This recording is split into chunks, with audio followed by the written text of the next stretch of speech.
Welcome to the Gateless Podcast. I'm really glad that you're here. I'm your host, Kayrouz.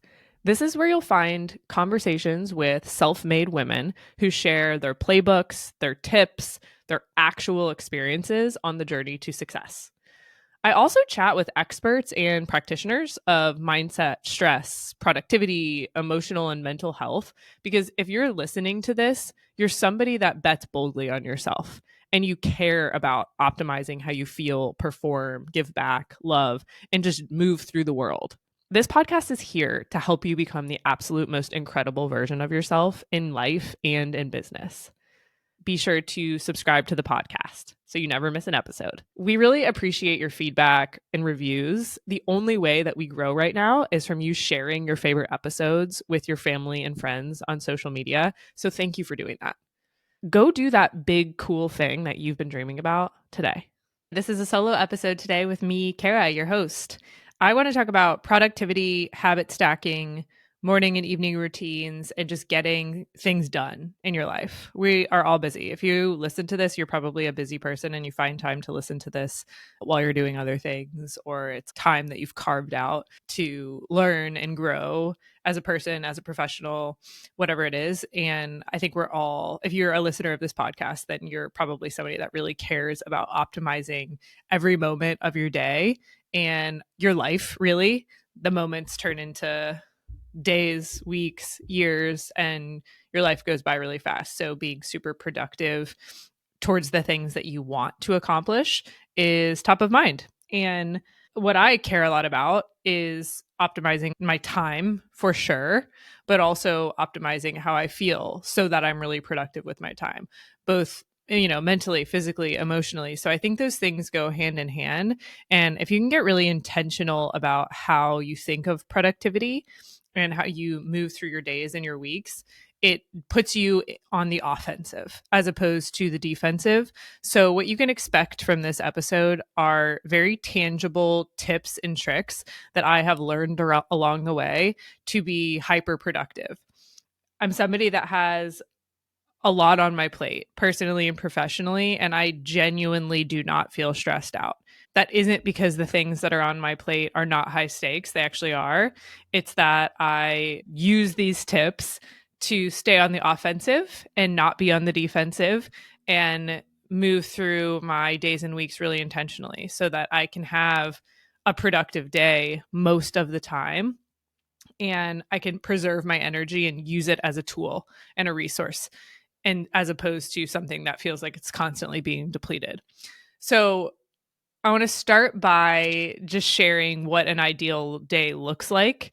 And that might not be the same for you, but this is just an example. My ideal day is waking up before I have a 1.5-year-old. So waking up before my child wakes up. I have a little bit of alone time to meditate first.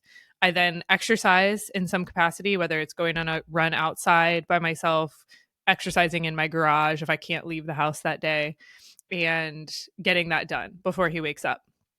Then I like to have a matcha latte by myself. Again, I don't really want anybody to be awake when I'm enjoying this time.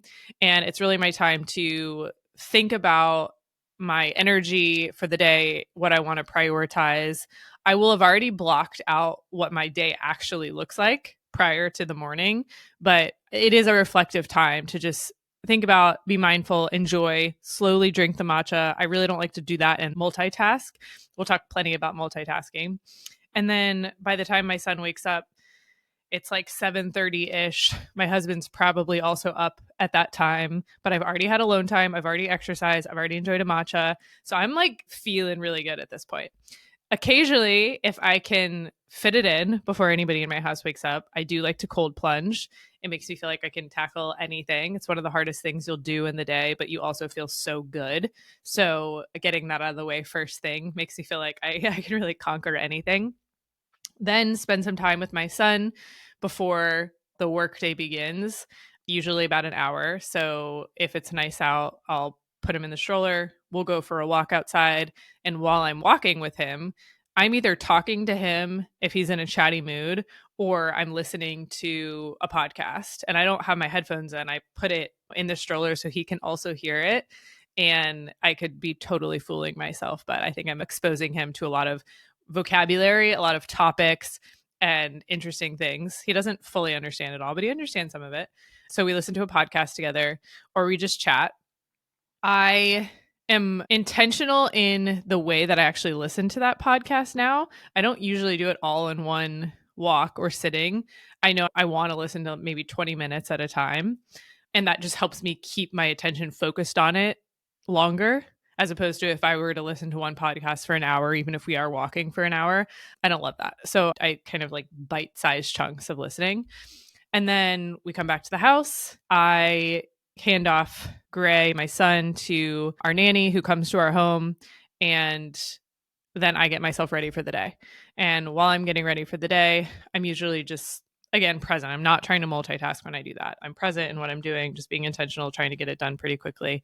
And then I come into my office and know what is laid out for me. So I'm moving through the day, but I really rely on work blocks. I don't like to context switch a ton during the day.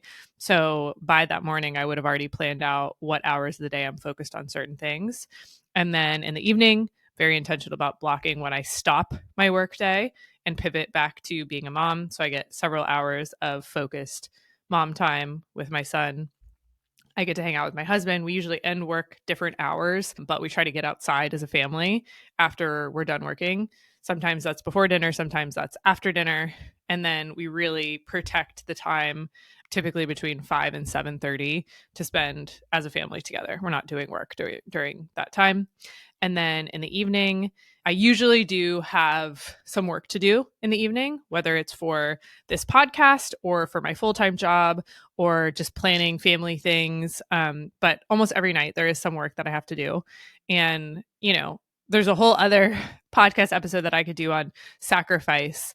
And I will talk about that. It's something that I want to talk about with this community. But I have sacrificed not family time and work at this phase of my life. I've sacrificed more social things or things of pleasure.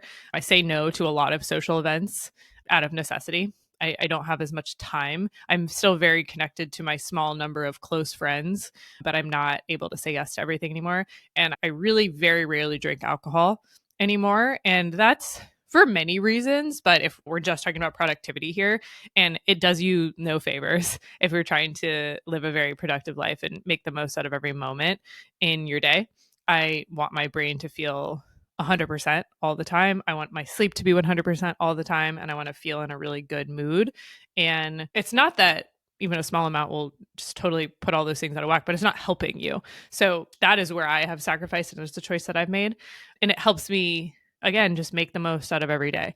So I do a little bit of work, and then I make sure that I have wind down time right before bed, whether I'm either reading, watching a little bit of a show, hanging out with my husband. We're on different biological clocks, so he usually works a little bit later than I do, but we make sure that we hang out before one of us goes to bed, whomever is first. And then I feel like really accomplished and like I had a productive day at the end of the day. So that's my ideal day during the work weeks. Weekends look different.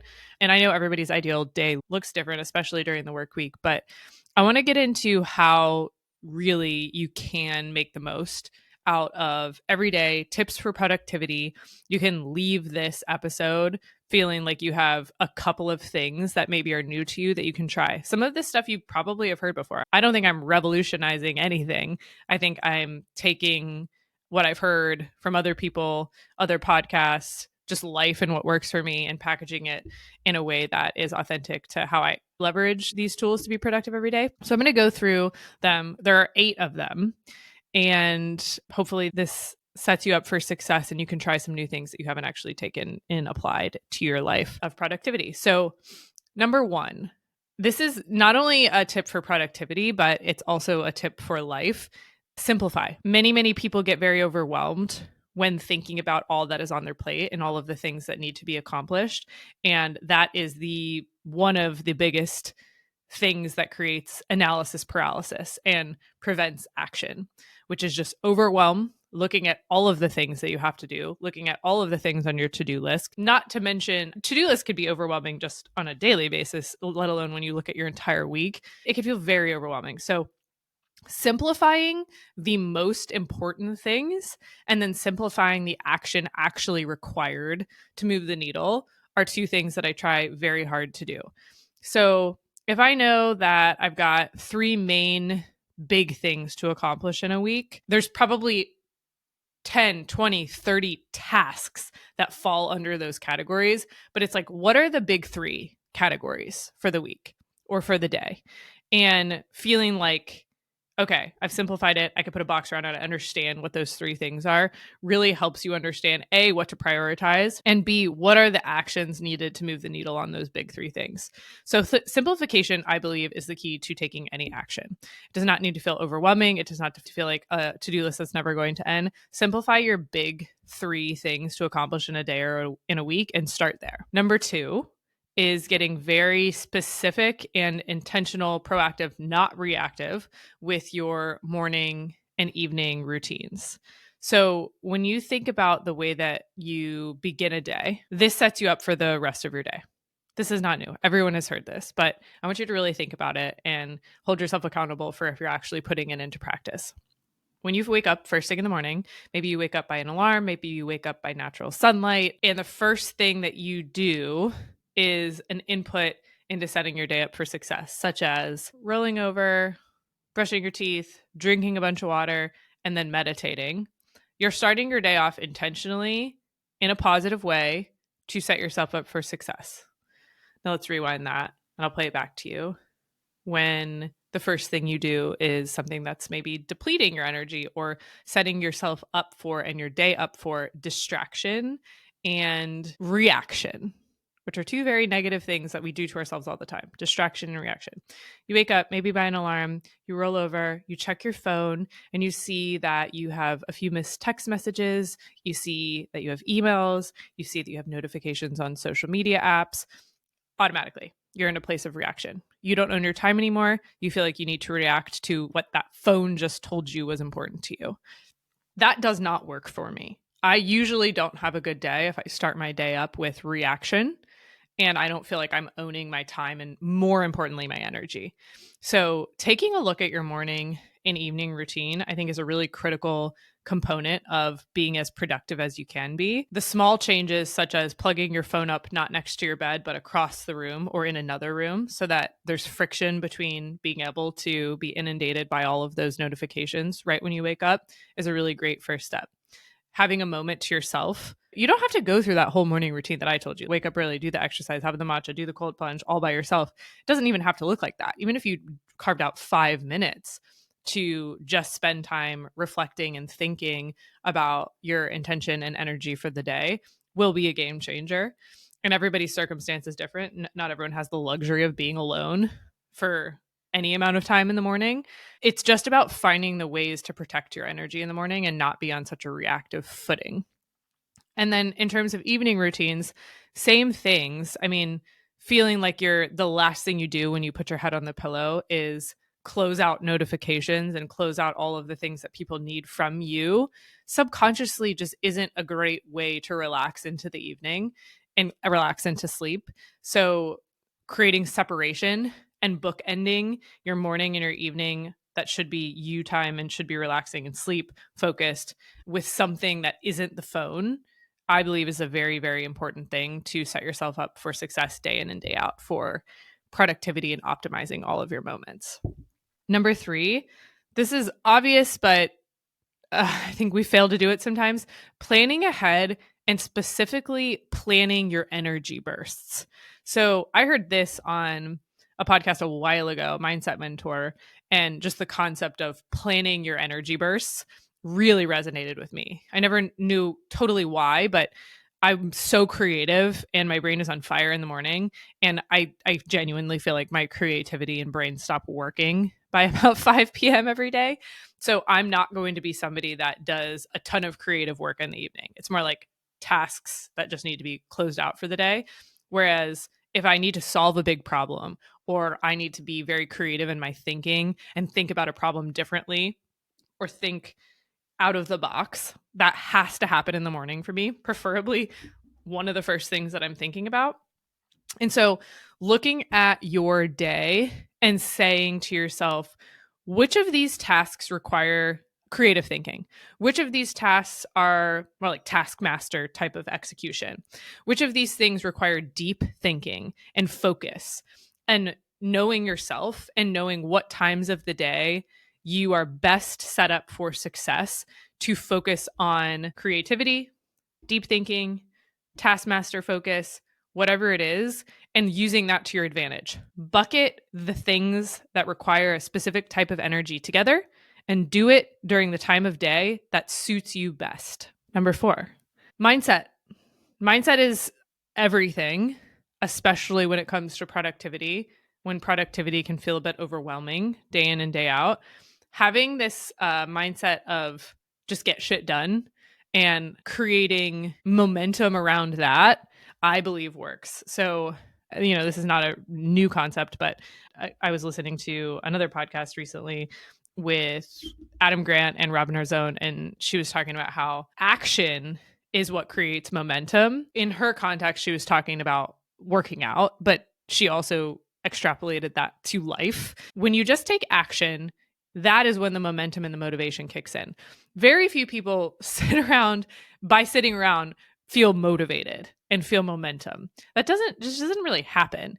It's like the analogy of running, putting the shoe on and taking that first step after you get out your front door, and then the second step, and then the third step, and all of a sudden you're in a stride, and all of a sudden you're like, wow, this is beautiful. I feel great. I should keep going. And then you're a couple miles in and you feel great. If you hadn't taken that first step and that first action, it wouldn't have happened. This is the difference between a do it now mindset and a do it later mindset.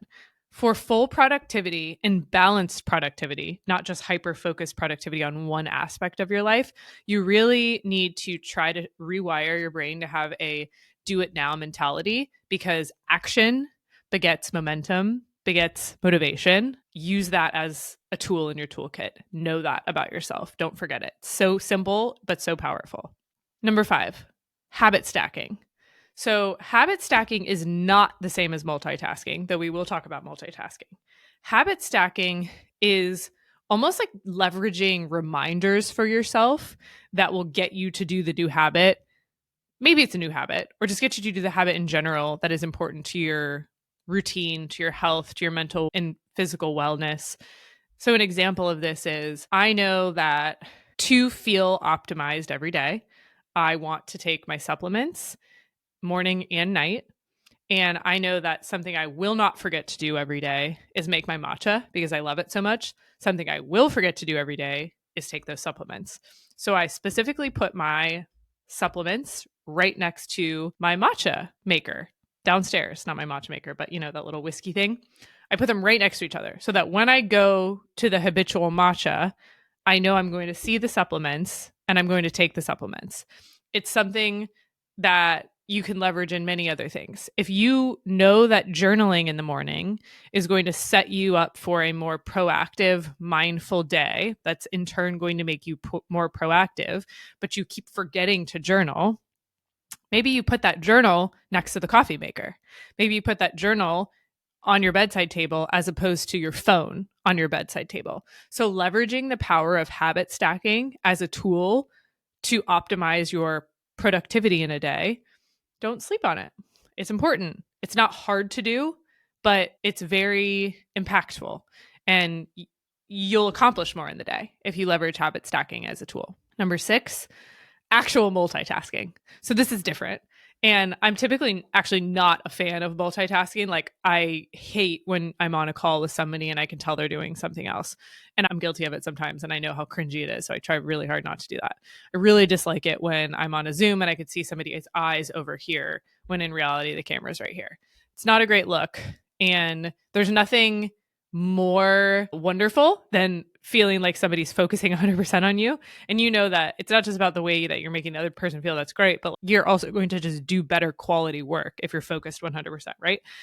But multitasking in certain instances can be helpful. So maybe you want to consume more information and education via podcasts or audiobooks, and you also really enjoy working out.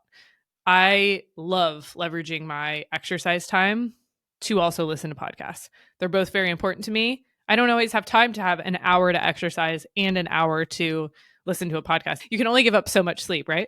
So I will listen to my podcast while I'm in the garage gym by myself, while I'm on a walk by myself. Occasionally, I even do it when I'm with my son.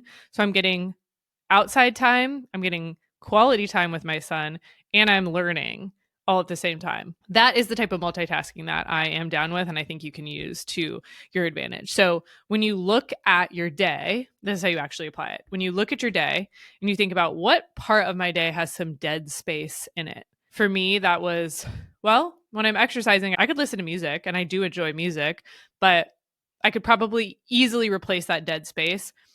I'm going to be doing the same thing. I'm going to be doing the same exercises. I'm going to be running. I'm going to be walking, whatever it is. Instead of listening to music, I could just replace that with something else that's very important to me, which is learning via podcasts. That was an easy multitask for me. Another thing, occasionally when I am getting ready, while I'm putting makeup on or while I'm doing my hair or something, I am also going to listen to a podcast.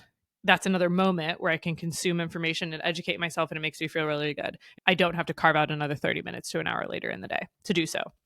So look at your day and think about, when do you have dead space in the day? Maybe it's a drive, maybe it's a walk, maybe it's while you're making dinner, maybe it's while you're making breakfast, whatever it is.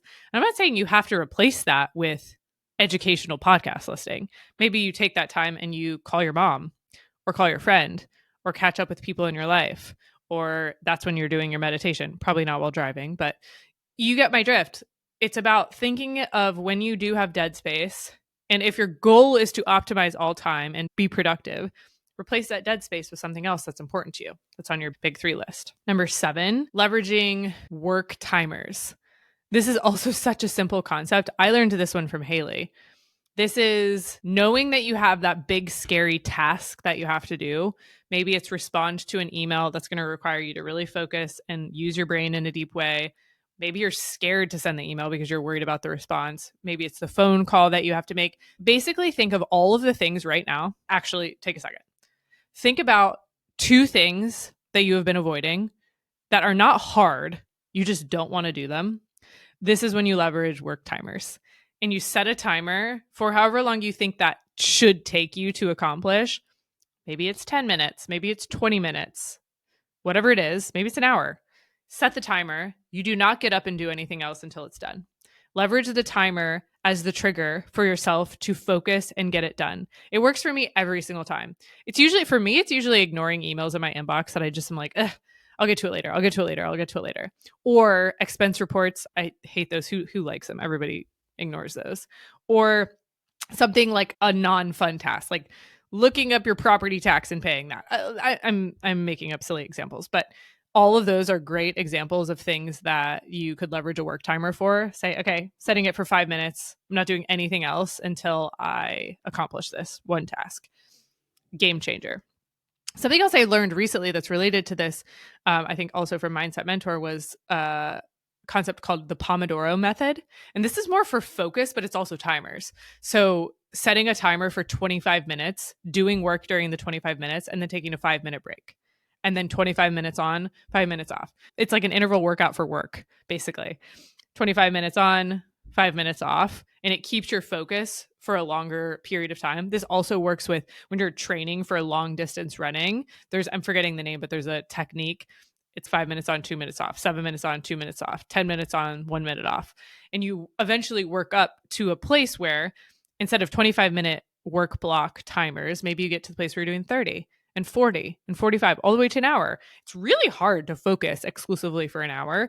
So working with a timer to accomplish specific tasks, and then also the Pomodoro method of 25 minutes on, 5 minutes off, can be very effective in propelling action.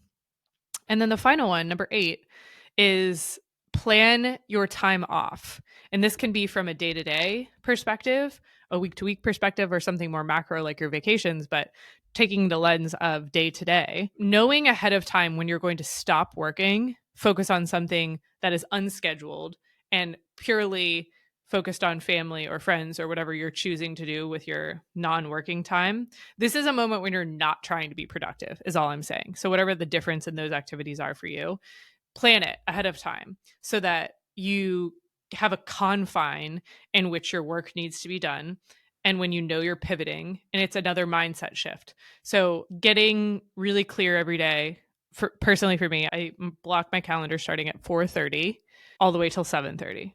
And I know that probably between 4:30-ish and 5, I'm going to be like tying up little loose ends, getting to a place where I can stop, and I'm fully focused from 5 to 7:30 on family time. And that's in my head, I just know that's what's going to happen, and it puts me in a place of proactiveness as opposed to reactiveness. I'm not looking at my phone during that time. I'm really not available during that time, and it really works for me. I know that I'm going to have those hours to just, we're not focused on productivity anymore. Working out with our kid, our husband, eating dinner, going outside, just things that fill your soul. Like I said, none of these are probably crazy new to you, but a concise list of 8 things that you can try, simplifying the tasks at hand, simplifying your top priorities for the week, getting very clear on your morning and evening routines so that you're in a place of proaction as opposed to reaction, planning ahead and planning your energy in blocks, getting your mindset in the frame of let's get shit done, let's take action. Action begets momentum, begets motivation. Habit stacking so that you remember to do that thing you want to add into your life that you know is going to hone your focus and productivity or mental, emotional wellness. Actual multitasking when appropriate. Podcast listening while you're walking and exercising. Using work timers to get through those tasks that you're avoiding. 5 minutes, and I'm going to blow through all of these email responses that I need to blow through. The Pomodoro technique, which is a set amount of time on, a set amount of time off to rest, and then planning your time off. 8 simple things that you could start to leverage to feel like a more productive version of yourself. Again, if you're listening to this, you probably try to optimize every part of your life. And here are a few things that you can take into your day. I hope this was helpful. See you soon. Are you somebody that loves to listen to podcasts, learn, and consume knowledge in general, but maybe you find the process of picking those episodes that are really value-packed and worth your time challenging? Am I right? You're busy. I get it. If that's the case, the Pod Squad is for you. Every Tuesday, Haley and I are dropping in your inbox the absolute best listens for personal development and business podcasts for the week. We will even give you the Cliff Notes version so that you can still apply the takeaways and consume the knowledge quickly, even if you don't have time to listen to them all. To get the rec sent to you, just go to getgateless.com/subscribe or click the link in the show notes and enter your email address, and that's all you have to do. You will look forward to this every single week, and it will just be your listening cue until the following Tuesday. I hope you enjoy.